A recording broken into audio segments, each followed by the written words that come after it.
Howdy do, I'm Ghoulie Joe, and it's good to be back. This is my review of Countdown. Quinn is an annoyingly perky nurse who, for funsies, downloads an app that tells her when she's gonna die. It's gonna be soon. Halfway through the movie, they dump in love interest / token black guy Matt, who has nowhere near as much character development.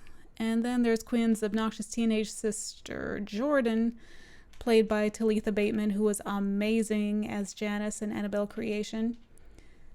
And all three of them are slated to die pretty soon, and they're none too happy about it. And how about a jolly priest who gets off on exorcisms, played by PJ Byrne, or a surly phone salesman, played by comedian Tom Segura. He's the best character, and he's the only one that's genuinely funny, so of course he has very little screen time. So it's a demon in the app. If you can't tell by my lackadaisical synopsis, I'm feeling mean-spirited towards the movie. And it's not just that I sat through it opening night with what felt like 100 teenagers.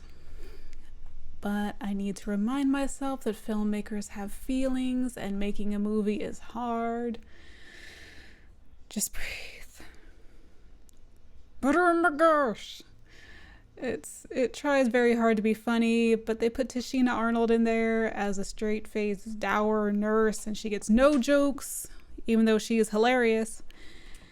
And my cat is walking on the keyboard. Org!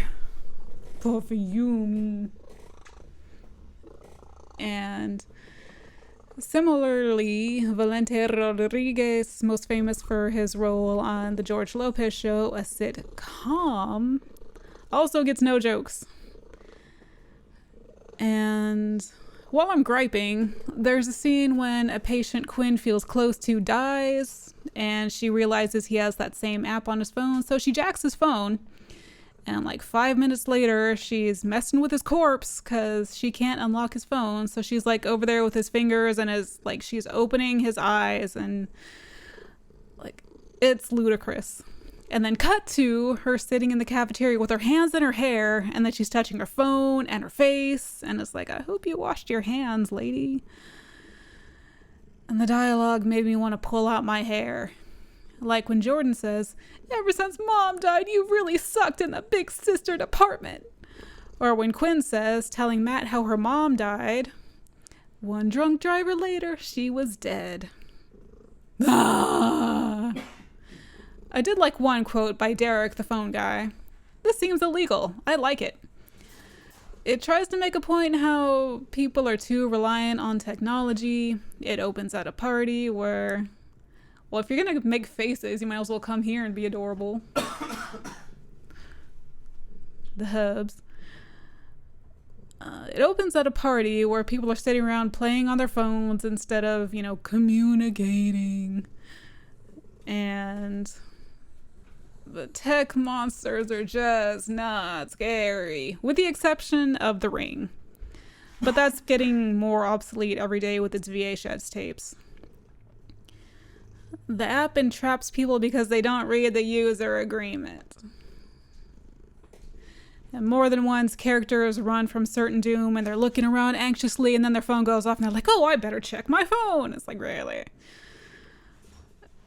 Without fail.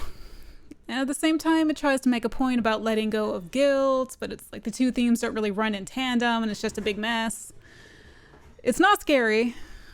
None of the cheap jump scares land, not a one. And even nobody even screamed, and it was full of friggin' teenagers, and nobody was like, ah. And there was one scene that surprised me when Matt is in a bathroom and he hears crying and he sees a pair of feet, and then something really weird happens, but I don't want to ruin it. And my friend Alondra told me she might come, and she didn't make it. I was glad she didn't have to sit through that. I mean, it would have been fun. I missed her. And it's really the kind of movie you shouldn't see alone because you don't want to suffer in silence. But I wouldn't say don't see it at all, but definitely watch it with a buddy, because that's that kind of movie, or group. It's that kind of movie where you're just like, ha ha ha, these people are idiots. And that is all. Thank you for watching. And say night night, Puffy Yumi. Night night. Love you. Oop.